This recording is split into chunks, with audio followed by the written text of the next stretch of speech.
Hello, everyone, and welcome into crushthestreet.com. I'm Kenneth Amaduri, and I'm joined today with Jerry Robinson, a returning guest of followthemoney.com.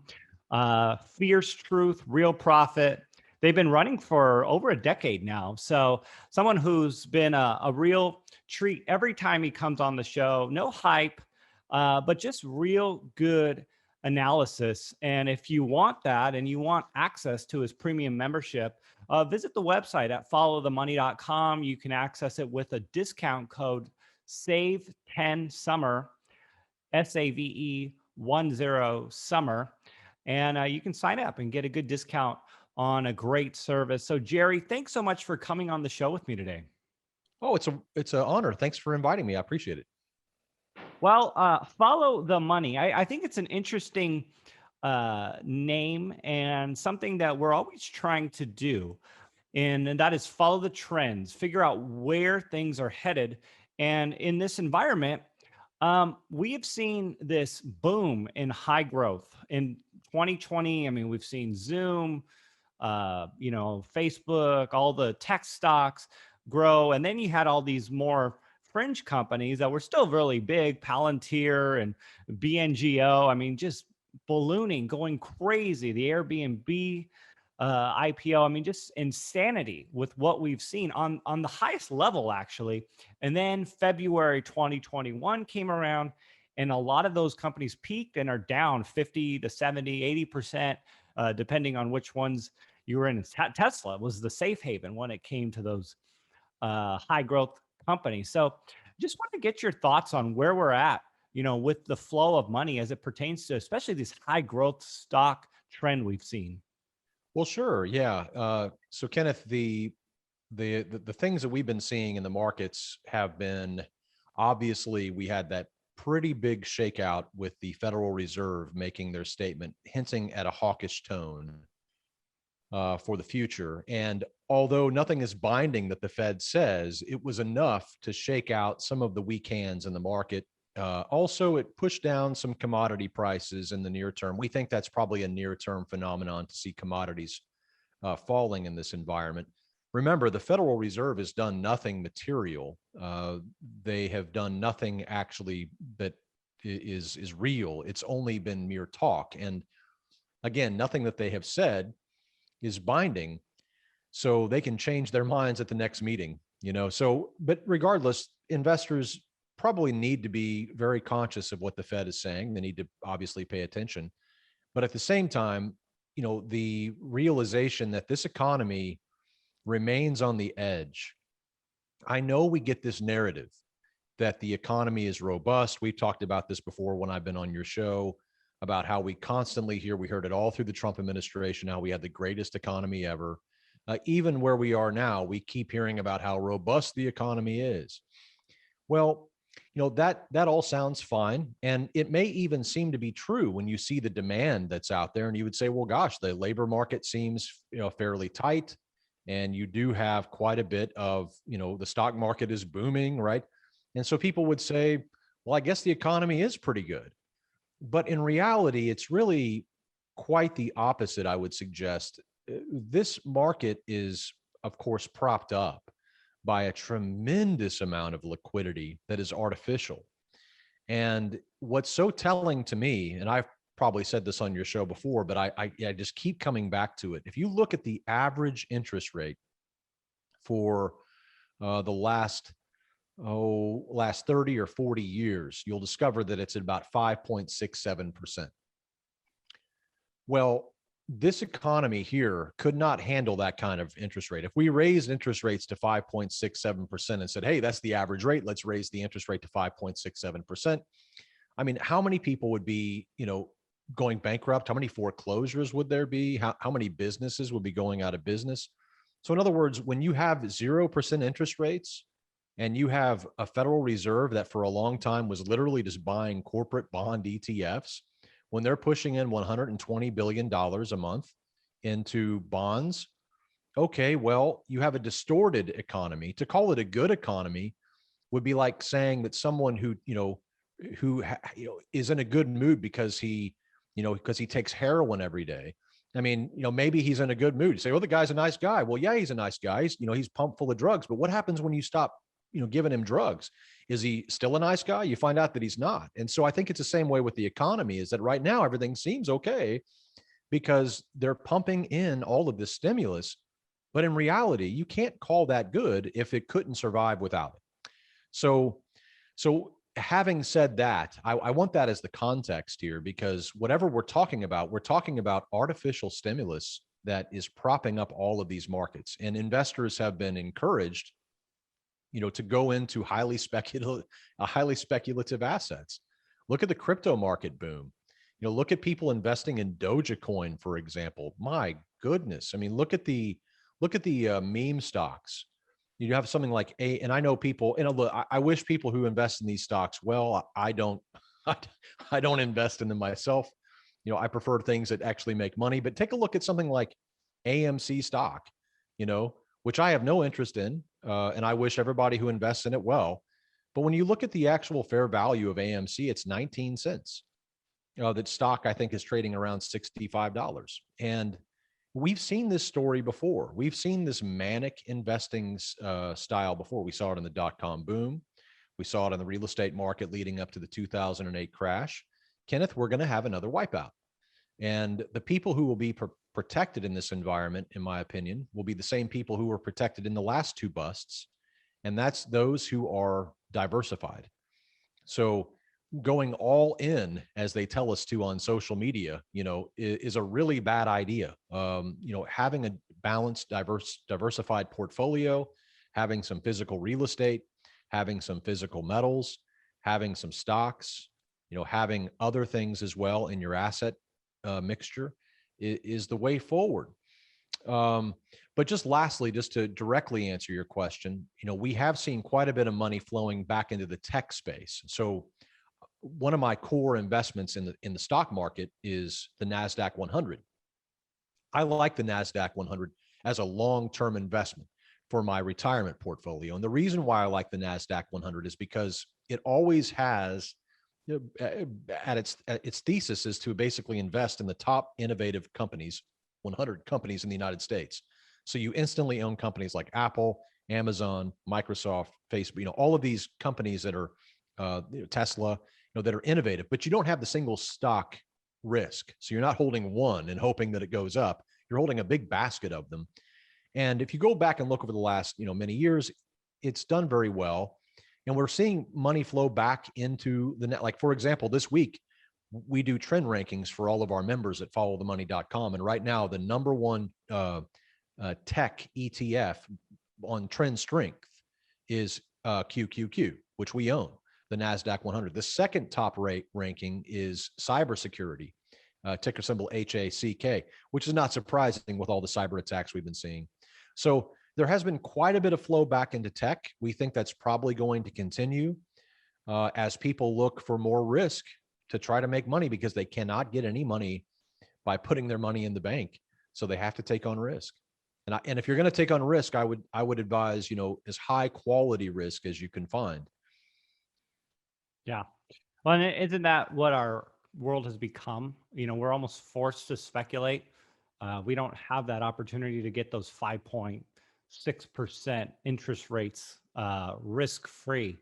Well, what does Rick Rule call it? He calls it oh man. Well, it's just interesting. I mean, I'm curious, what are your thoughts on what we've seen with these like millennial investors? I mean, so many of them for the first time in their life, because some of these platforms are offering free trading and different, the stimulus checks. People are investing money they didn't have to work for, which is an interesting dynamic.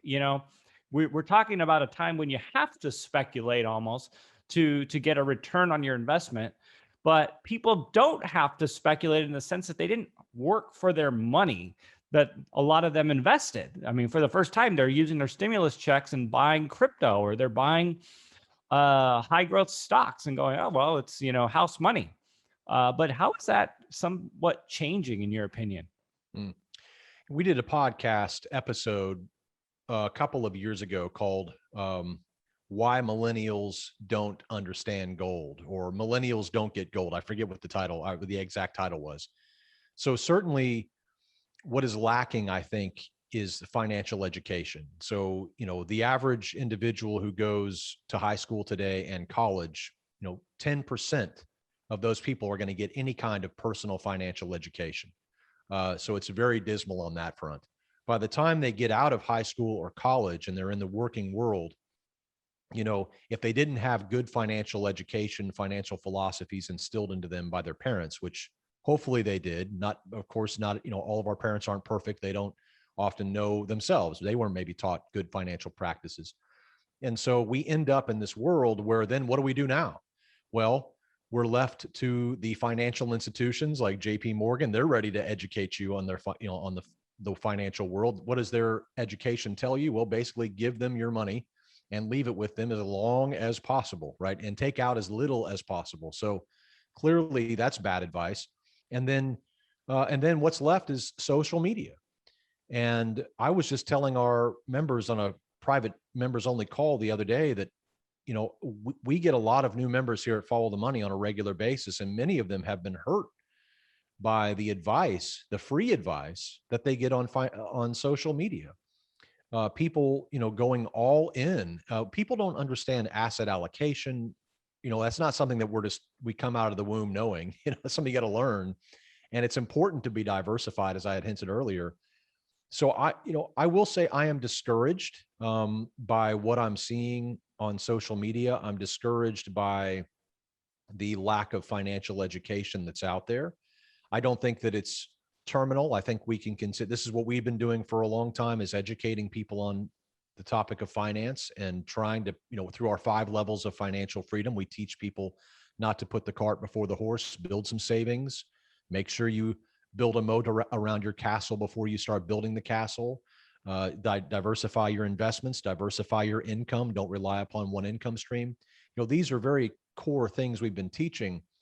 But when we see people coming to Follow the Money, many of them are hurt. Many of them are hemorrhaging because they get advice that's free. They just get advice on social media, and people just don't know. Like I said, they just don't have the education on this topic. We have a lot of education on many different topics. We don't have much on finance. And so I would say that I am discouraged by the lack of diversification that I see among millennials. I'm also discouraged by the fact that the government doesn't really seem to care. We should perhaps expect that.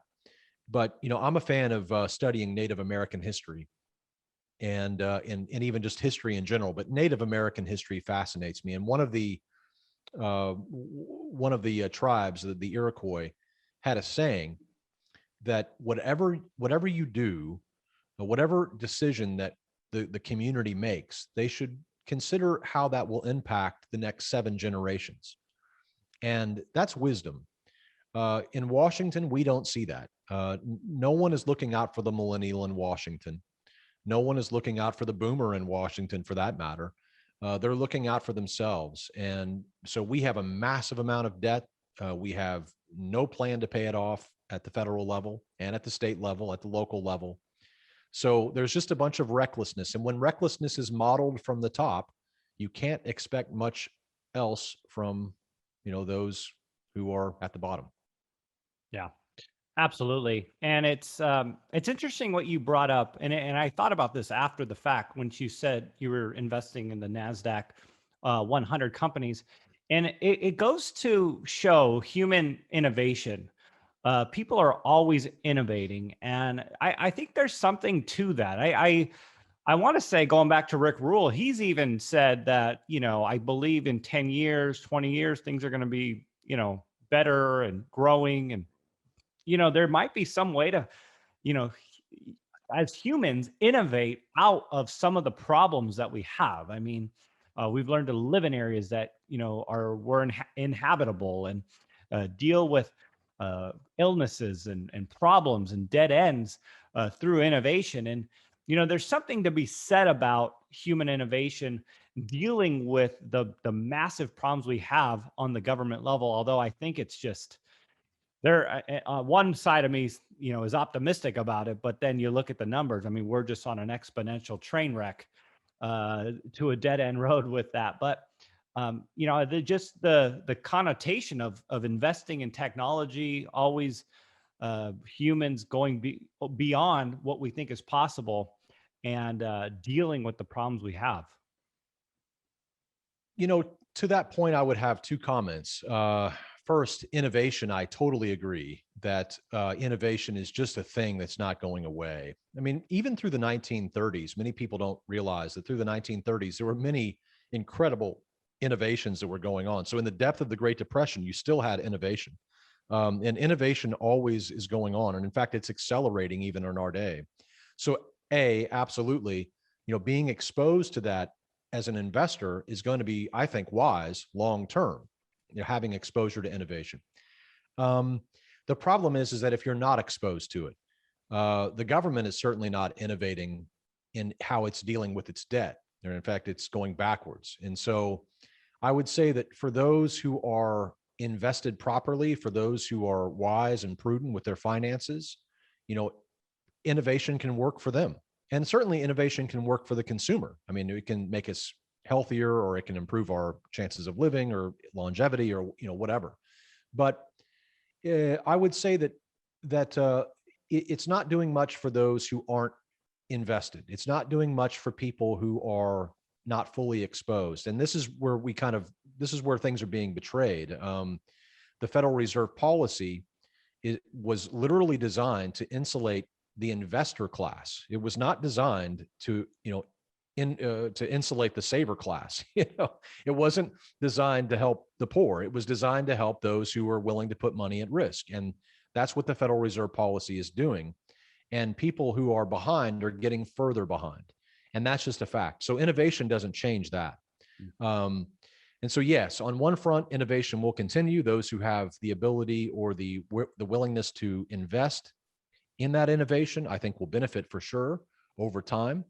But it's not a cure-all, because the debt is not going down because of the innovation. It's only going up. And until we have some real fundamental changes in Washington, which I'm not counting on anytime soon, we're going to continue to have this lingering problem. And let's just fast forward the tape 20 years. Will things be better from an innovation perspective? Well, we certainly will have more progress, technological progress, if you will. But, will people be in a better place for retirement? Will people be healthier per se? Are we seeing people encourage, good eating habits, exercise? I mean, in reality, it's only working for some of us, not all of us. So it's very lopsided. And the top 1% just continues to benefit, and the bottom 50% just continues to lose ground. I see no change in this anytime soon. Right. Yeah. Yeah. That's the truth. I mean, a lot of what we're seeing in the stock market is the dollar declining, right? And that's the fact. We're seeing the dollar go down. And so, as opposed to, real production and services fundamentally making stocks worth more money. And so there's something to that as well. Maybe being in stocks to hedge against the falling dollar. Yeah, I think it's important to have some exposure to stocks. And so I think one way to really think about your own investment portfolio, and this would be some advice. I'm not a financial advisor, but this would just be my general advice to those listening. It would be to, make sure that you do have your savings diversified, your investments diversified, and your income diversified. These are the three core messages we've been preaching here at Follow the Money since 2010. You can diversify your savings by not keeping it all in US dollars. For example, what we do is we have a 6-month liquid savings that we have, and we teach everybody to have 6 months of income saved. But then we don't keep it all in US dollars. We have we've split it up into thirds, and people can read about that on our website, followthemoney.com/DSL. It's the diversified 6-month liquid savings program that we talk about. And so 1/3, we have in metals, typically gold. Another third we have in US dollars, because we need liquidity like that, quick liquidity. And then the other third we have in stable foreign currencies. For the last couple of years, in fact, probably for at least the last year, we've been in the Chinese yuan. So the Chinese yuan has gone up about 1% per month for the last 12 months. And so that's been a wonderful hedge for us. And it's just cash.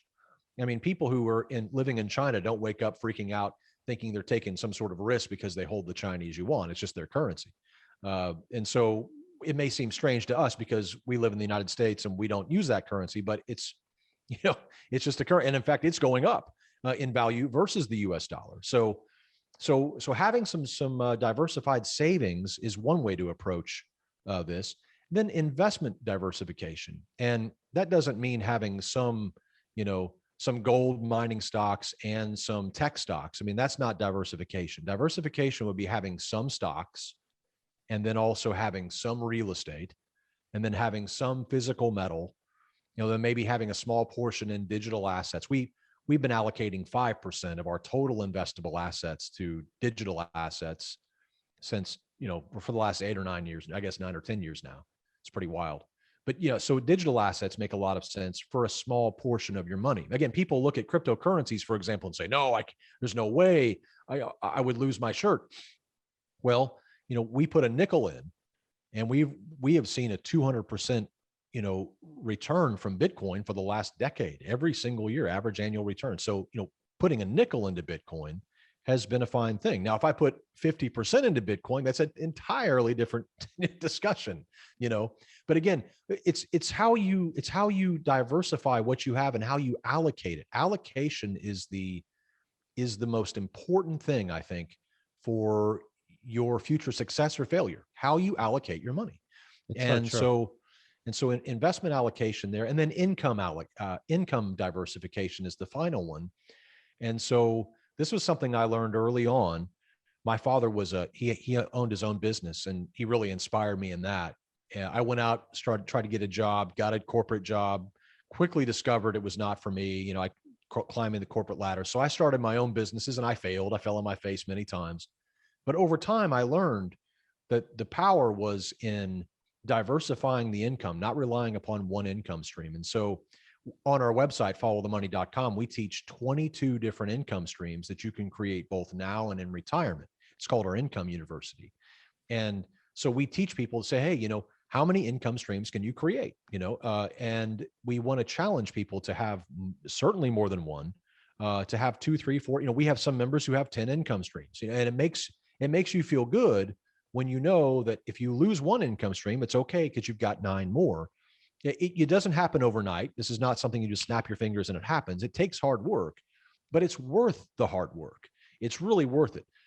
So income diversification, investment diversification, and savings diversification. Thinking broadly about diversification, I think, is a secret to having a stable retirement, to having a stable financial future. All right. It's so true. Jerry, you touched on crypto a little bit, talking about Bitcoin. I mean, we're huge fans of crypto here. We've been invested early in the big ones, Bitcoin, Ethereum. Let's talk a little bit about that, but more so in the future. I mean, you kind of mentioned some of the past. What are your thoughts about crypto going forward here? Are you at all concerned about, headline news with Bitcoin maybe reaching a certain sort of dilution or saturation when, starting to see headline news, hey, Bitcoin is, bad for the environment. It takes up too much energy, yada, yada, yada. Is it going to be able to break out, or is there going to be alternative cryptocurrencies that compete with Bitcoin that get adopted by the mainstream because of the concerns that it has on the energy front? Yeah.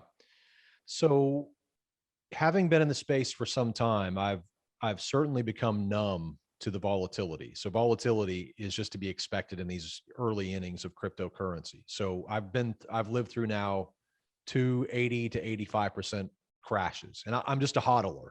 So I buy the projects that I really like. We own about 17 different projects right now in the crypto space, 16 or 17. And Bitcoin, of course, Ethereum, those were the ones that we began very early with. And we think that those projects are going to continue to go higher. In fact, I'm not one to make lots of forecasts. I don't have a crystal ball. If I did, it would be broken. But I would say on this program that it's what I'm telling my own members from my own cycle work and charting work on Bitcoin. I expect Bitcoin to close or at least rise higher than its previous peak this year by the end of the year. So I would expect us to hit a new all-time high on Bitcoin sometime before the end of the year. We have a $275,000 price target on Bitcoin based upon our cycle work for by 2025. By 2025, we would expect that number to be reached. And so I see a bright future for cryptocurrencies, but I would also hedge that statement with by saying that probably 95% of the projects that are out there today will fail and will not be around, say, 10 years from now. Not all of these projects are really bringing value, and not all of these projects are actually bringing anything novel. Many of them are just competing against each other, seeing which one can win. It makes me think of the .com bubble. I remember there was a website called buy.com. There was a website called ibuy.com. There was a website called ebuy.com. And then there was amazon.com and all of these different, places to buy stuff online. And it was just a cannibalization. They were just saying who could be the last man standing. And that's really what a lot of these crypto projects are. They're dubbed as the Ethereum killer, or they're trying to do this or that. So I would expect that many of these cryptocurrency projects will fail. That's why we like to be diversified across many of them and not just, go all in on one, because if you go all in on one, you might end up buying the Kmart instead of the Walmart. You may end up, because who can know right now? You may end up buying the Friendster instead of the Facebook. We can all be early here at this point, but who knows what's actually going to win out in the end. I think Bitcoin, of course, has the prime mover advantage. It has the network effect fully in place. So does Ethereum. To dislodge these two would be extremely difficult. But there are some challenges that we like. We've been early investors in ADA, in Cardano's ADA for many years. We like several other projects as well. I think Chainlink is one of the most powerful projects and the most needed projects as an Oracle network. But there's many other projects as well, and new ones coming online each and every day. I'm a bull long term, but again, let me state that we have rules in place for crypto investing. I only put 5 cents out of every investable dollar into the space. I dollar cost average that money into the space over time. So I really like these pullbacks because it just allows me to buy more. These pullbacks don't scare me in the least. In fact, they attract me. I'm able to buy more than I would normally. And then also, we try not to keep our cryptocurrencies on exchanges if at all possible. We prefer to keep them on a hardware wallet. So we use a ledger. We also like the Trezor wallet. But it's kind of like gold or silver.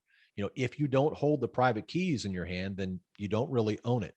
And so it's very important to keep those cryptos offline if at all possible.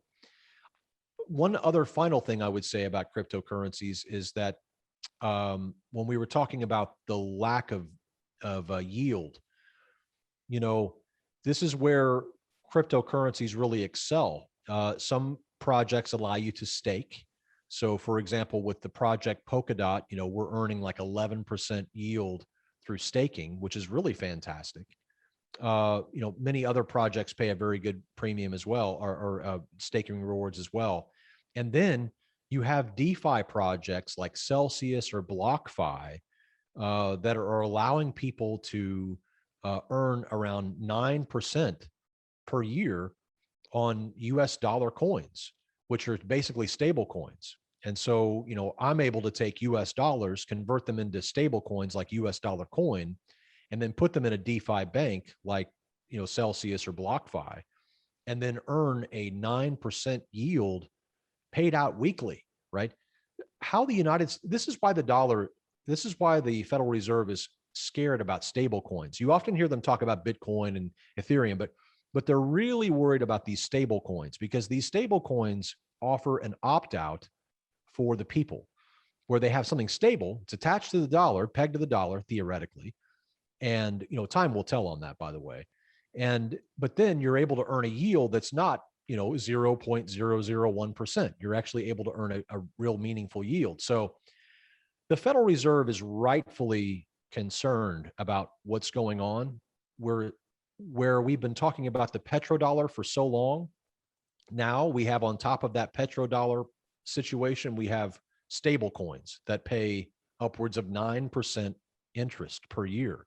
This is devastating to the US dollar. This is devastating to the Fed when they pay 0% interest rate. So how all this is going to play out is anybody's guess. But the way we're hedged is that we limit how much we put into the space, knowing that if we lose that nickel, we won't be living in the gutter.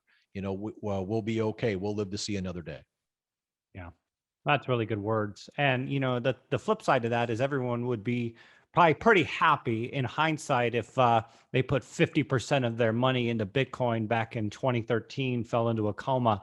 But the fact is when you put that much money in and then you watch it rise and then crash, it's hard to sleep at night.